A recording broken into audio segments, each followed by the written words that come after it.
அஸ்ஸலாமு அலைக்கும். நீங்கள் பார்த்துட்டு இருக்கிறது கிங் ஷாப்பிங் மால். அதெல்லாம் பண்ணுறோம்.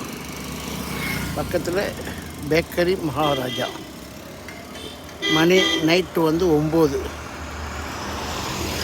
எவ்வளோ ரஷ்ஷாக இருக்குது பாருங்கள். கடை அவ்வளோ மக்கள் உள்ளே நிற்கிறாங்க.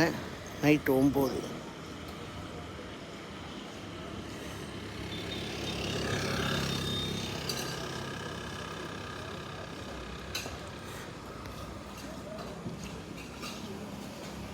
இது பேக்கரி.